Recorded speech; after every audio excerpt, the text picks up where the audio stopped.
that? Okay. Can you see that okay, Sam? Yes, I can see that fine. Excellent. Okay. Good morning, everyone. Thank you to the organisers and to the Roman Finds Group for inviting us to talk to you today. Sam and I are going to be talking a little bit about Roman coinage in the southwest and how the PAS data is changing our understanding of that. Roman coins represent the single largest category of objects that's seen recorded through the Portable Antiquities Scheme. As of March this year, we have over 328,000 Roman coins recorded in about 300,000 database records. Even at a quite basic level, looking at them as dots on maps, we can see some features in the landscape that might be interesting archaeologically, such as this nice division in the north between Yorkshire and the northwest, and this kind of gap in the southwest around Devon. And also some modern features that show up as well, for example, the blank spot, which is London. Today we're going to be focusing on the southwest and specifically Devon. We're going to be using really two sources of data. One is the PAS single coin finds, so these red dots on maps. And the second are Roman coin hoards, which have been integrated into the PAS data set through the University of Leicester and British Museum Hoards project. And they have IARCH prefixes on the database, shown here in blue triangles. So there are several ways we can look at the data. At a very kind of coarse basic level, we can begin by looking at the coin profiles for the region to see if there's anything unusual that crops up in the coins that we're seeing. So for example, if we look at Dorset and Somerset, we see they have a very similar kind of coin profile, coin loss profile. So for the first half of the Roman period up to the 3rd century, there's not a lot of coins, we don't see much. But then we get peaks in the later 3rd century, Reece periods 13 and 14. The Constantinian period, Reece period 17, and the Valentinianic period, Reece period 19. And this is a pattern that's fairly similar across Britain. If we turn to Cornwall and Devon, however, we see something completely different happening. So immediately this tells us there's something going on here that's interesting and that we want to look at in a bit more detail. For Cornwall, for example, we see a lot of early coin loss, particularly between the Flavian and Antonine periods, Reece periods 4 to 8. And although it has a little bit of a peak in the 3rd century, the end of the Roman periods, Cornwall really tails off. Devon, on the other hand, has a smaller peak in the early Roman period, but then picks up even more so in the late Roman period. So we get these peaks in Reece period 17, the Constantinian period, and Reece period 19, the Valentinianic period. So what we're seeing broadly in the southwest, this is probably not a very helpful map on a small screen, graph on a small screen, is 3 very different things. So Dorset and Somerset, fairly typical of what we see nationally, but 2 very different things happening in Cornwall and Devon, where they have very different profiles in terms of their coin use and loss. Sam. Okay, so what we'll do is we're going to go through chronologically and just look at the various elements. And I'm going to start off with the Claudian invasion. And of course, as a man of Kent, I'm going to start at Richborough, which is where we know that at least part of the force landed. And you can see in the foreground the ditches which are assigned to the Claudian period.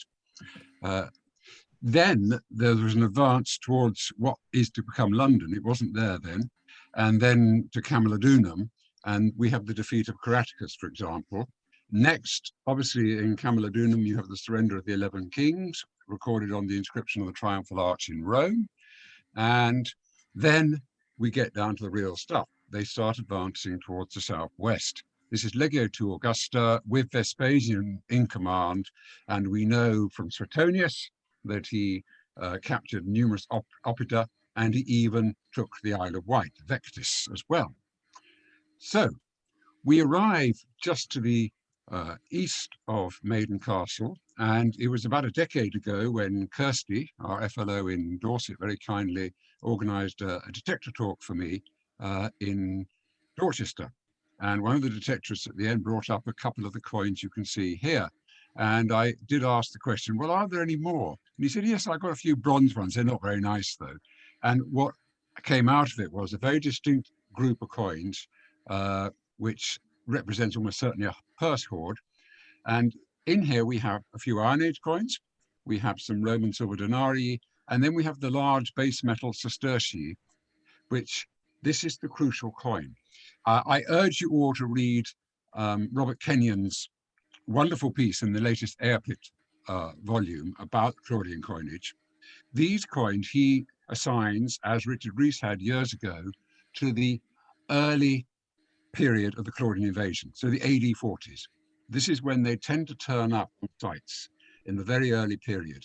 And there are not many of them found in Britain, but we can use these to trace what's happening. So keep an eye on the Claudian sestertii. They then arrive at Exeter, Legio II, and of course the fortress isn't there at the time. But when we look at Claudian sestertii on the database, we'll see that there's that cluster down in Hampshire, one on the Isle of Wight even, into Dorset. We can add to that the Oimoine hoard. We haven't actually put the Oimoine hoard on this map. And then we get to Devon, and there are 3 known at Exeter and a few more down in South Devon. So something's happening. If we look at Devon as it was, this is the 1978 OS map. I don't think I'm breaching copyright anymore, probably. But you can see that there's very little in Devon. You have the forts north of Dartmoor. So when I was a student 40 years ago or so, we were taught about the advance into Cornwall over Dartmoor. You have Exeter and then that road running south. And the clue is in the road. More recently, we've had the discoveries of Restormal and Calstock forts, Chris Smart's wonderful work. And at Ipplepen, we have the uncovering of an extension of that road going further south. If we go back, please, Andrew, I haven't quite finished on that one. Now, this road, Steve Rippon showed you this yesterday. At the top, you can see this is the earliest excavation at Ipplepen, going way back soon after the discovery of the coins. And I'd like to thank Bill Horner for all he did in helping the geophysical surveys and other things to happen with Danielle Wootton, our then FLO. And below is the road as under excavation in its various phases. The other thing I wanted to say while the road's here, when we come later on to the middle of the 4th century, the coinage, most of the coins from Ipplepen and many of the 4th century coins we talk about were found in the vicinity of this road around a load of later burials, early medieval burials. So we're getting very localized coin finds. And this is one of the things which will go on for decades and, to come, is actually looking at the specific spots of these finds. Okay. And then Steve did show you the slide of the late Jim Wills and Dennis Hewings, who were absolutely instrumental in discovering this site. And immediately, before you even put a spade in the ground or do any geophysics, we have a site here which has a 1st century origins as far as the Roman period goes. Next one. Now, we then go back to our sestertii, and this is a plot. We have a little green blob of the Robra hoard, published by Neil Holbrook and Norman Shiel, and I ought to be saying now also credit to Norman Shiel. He has been the absolute backbone of coin work at Exeter for the last few decades. Credit where credit's due. And they published this hoard north of Plymouth from Robra, which has several of these early sestertii, including one which is of Gaius, so Caligula before Claudius. And in fact, Jim Wills found a coin of Agrippina, again struck under Gaius, separate from Ipplepen, down near Torquay. And that is only the 2nd of that type found in Britain. The other one's in Oxfordshire. So we have these early coins there. And then those little blue triangles are other finds of Claudian sestertii, the ones in South Devon on the PAS database, along with the Dean Prior hoard, which also was found and recorded with the PAS, another sestertii hoard. And so added to the 3 from Exeter, we have a fairly clear line. It couldn't be clearer if you tried. So finally, here is how we can reinterpret this. If these coins, as Robert Kenyon and Richard Rees earlier has said, are evidence of early military activity, AD 40s to the late 40s, then they're being found in quantity coming through Devon, down south of Dartmoor, following the line of that Roman road as well. And my big plea, and I've been saying this for a decade now, and I know people like Bill and Steve and others are absolutely fed up with me, but I will say there are forts down this road. There has to be a fort at Plymouth, and there'll be probably 2 or 3 others in between. The Romans would not leave their supply lines unprotected. And so this is the big challenge for the next generation of archaeologists in Devon, is to fill out the pattern and to add those forts along the line of the Roman road, which the Sesterci have told us have to be there.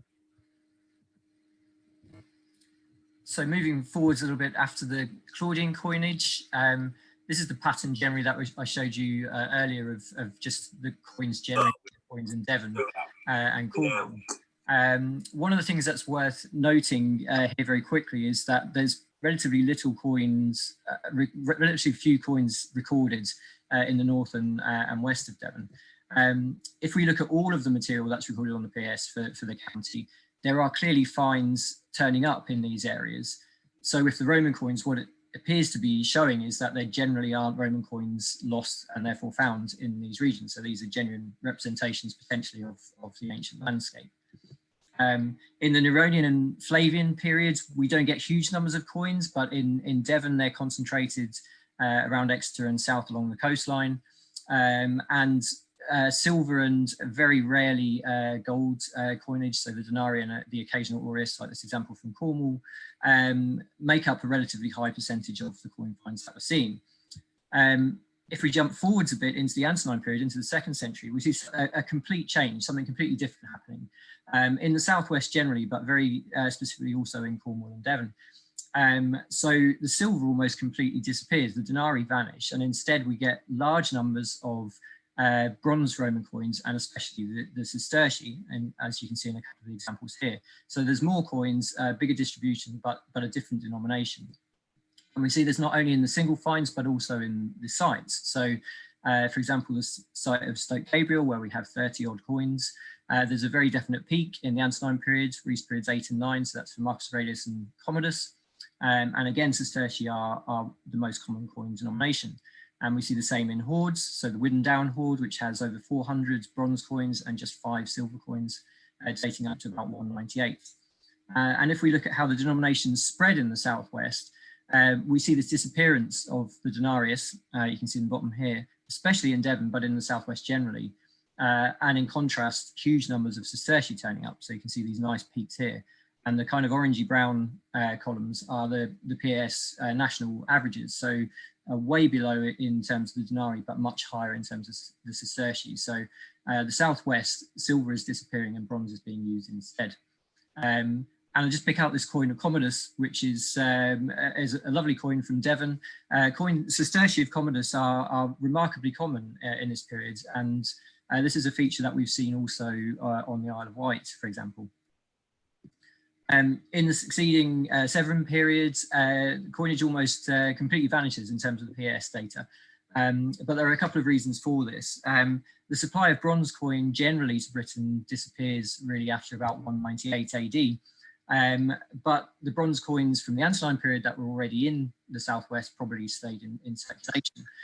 So the new coins coming in would have been silver. And if we think that silver vanishes with the Antonine period and the bronze is preferred, this is probably what we're not seeing many of the Severan periods coins turning up in the southwest. So again, this reflects this change in preference for bronze coins in the Antonine and Severan period.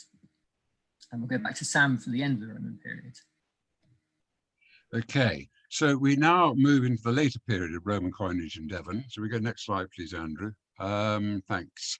This again, we see the graph here showing Devon against the national average, and you can see that except in the early 4th century periods 15 and 16, Devon is way below the national average in the 4th century. So even though it may be above Cornwall, it's below. If you go to the next slide, we'll see again, Steve talked about the Blackdown Hills yesterday and the River Tamar. They are boundaries, and there's no doubt about it that Dorset and Somerset has this very high proportion of 3rd and 4th century coins, very typical of the heartlands of Roman Britain. Cornwall obviously right at the other extremity with peaks in the early period and a massive tail off in the later period. Devon is straddling the two. You can see a sort of continuum. So you go one phase away in Devon and then 2 phases away from the heartlands in Cornwall. Quite a nice pattern. Next one. Then, if we look at the 3rd century, so the late 3rd century radiate coins, which are periods 13 and 14, we'll see that Devon is suppressed anyway, but the larger proportions are from Exeter. And this is entirely logical because Exeter is an urban site, and urban sites tend to have a higher proportion of late 3rd century radiate coins than rural sites. So that makes sense. But if we move on to look at hoards, we will see that although in this province now there are almost 700 late 3rd century radiate hoards known, in Devon we have the measly total of 5. And Devon on hoarding as a whole tends to be behind the national average. So we don't even have the hoards either. Cornwall, though, does tend to have a higher proportion of hoards. Next one. And we can see here on the map, we can see down in Cornwall a large number of 3rd century hoards. And in Devon, we've got a few. What is interesting is we're not getting anything like the number of site finds outside Exeter. And it's as if in the late 3rd century that radiate coins don't play much of a role in what we might call an everyday monetary economy. So they tend to be hoarded, and that is it. So now we go to Numi in the 4th century. There is a pickup in numbers, again, a larger number of hoards in Cornwall than we have in Devon. But in the, if we look into the next slide at the early 4th century, we'll see that Devon is higher than the national average. What is going on here? Well, we do have a few important hoards from this period. So Falmouth is one of the most famous tetrarchic hoards from the country. That is further west, I accept. And then we have more recently Plympton that's come through the PAS. And so we do have hoards of this material. And also at Ipplepen, and this is going back to the early days of the detector survey, if you look at the little red pentagons or pinky salmon-coloured pentagons at the bottom there in the lower field, which has now been excavated and a few more have come up, we have this spread of early 4th century coins. And this might be a dispersed hoard, but we don't yet have an epicenter, so we really can't argue for that. But so we have that. And then, of course, this fits in very nicely with the 4 or 5 milestones which have been found in Cornwall from the same period. So I do wonder whether we don't have here a resurgence of official interest in the Southwest, reflected by the influx of coinage and by the erection of these milestones, possibly or probably to do with the revitalization of the tin industry in the late Roman period. Next one. Then we get to period 17, which is the big peak. This is the peak in Britain across most sites. And Exeter certainly follows on with this peak. The vast majority of period 17 coins I mentioned at Ipplepen are found by that Roman road near the cemetery. So it's a very localized distribution of them. But they don't have the widest distribution. But if we go to East, can we go back, Andrew, actually one? If we go to East Devon, you'll see Seaton Down. Now, this is right on the border, so to speak, with Somerset, Dorset, the heartlands.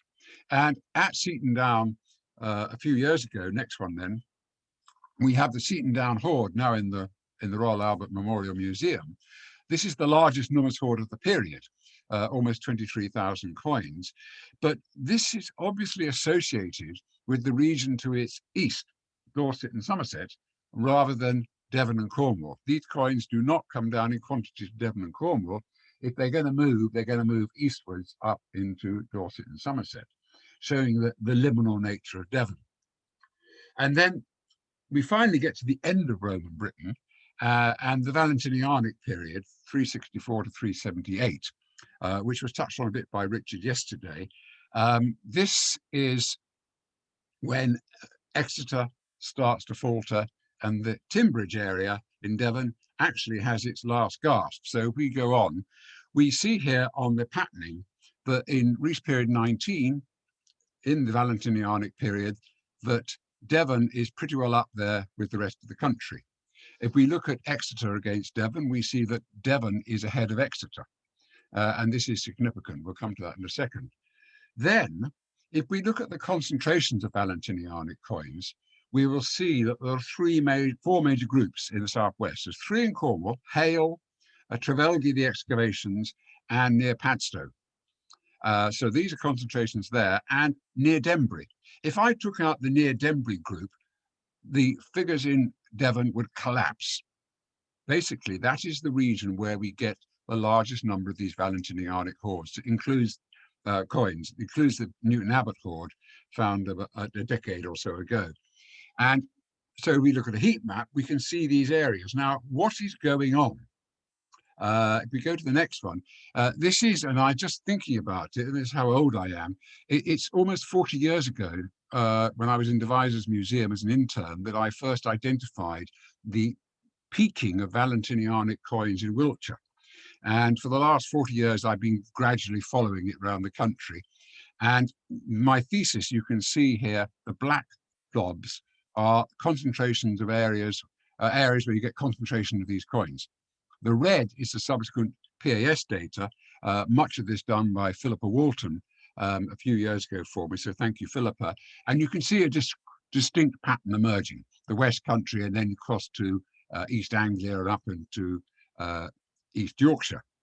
Now, you go back, Andrew, sorry, you can see we've got one or two of the Cornwall and Devon sites here as part of this pattern now emerging, the near Denbury group and the three groups in Cornwall. So if we go on, my interpretation for this has been, from the literary sources we know, export of grain to the Rhineland. And what I've argued, and it is in print in the book I wrote with David Stothard a bit, is we have much more an official military presence in lowland Britain in the late Roman period. It can be argued from the belt buckles, it can be argued from fortified towns like Cannetio, towns around the Wash like Cambridge, fortified in the late Roman period. And we have the export of grain and other foodstuffs to the Rhineland from the reign of Julian onwards in great quantity. It already was happening before.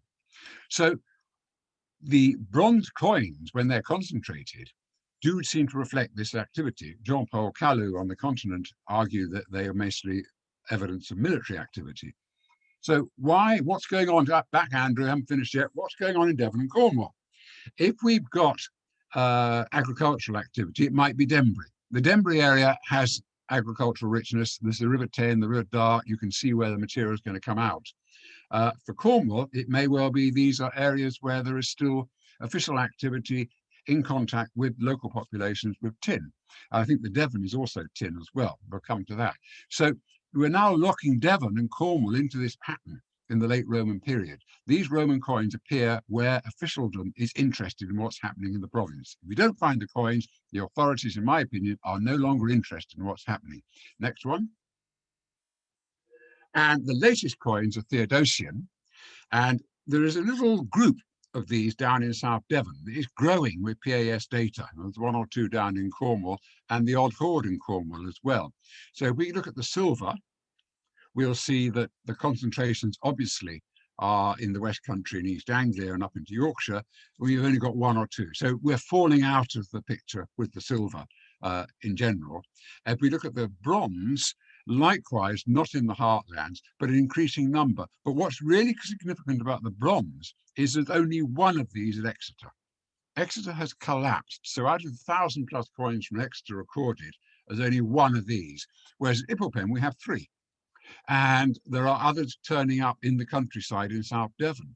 Again, probably reflecting that Exeter by now is a failed town. It's collapsing. It's of no use to the authorities. It's in the wrong place. If they want to get tin and agricultural goods out of South Devon, they'll go straight there. They're not going to go via Exeter. So I think what we see here is South Devon surviving longer as part of the Roman province than Exeter. And if we go to the last, I think the last slide, and this is where I think we go round full circle, South Brent. So I took this photograph from Ipplepen. I'm looking towards South Brent, the knoll, you can see in the distance there.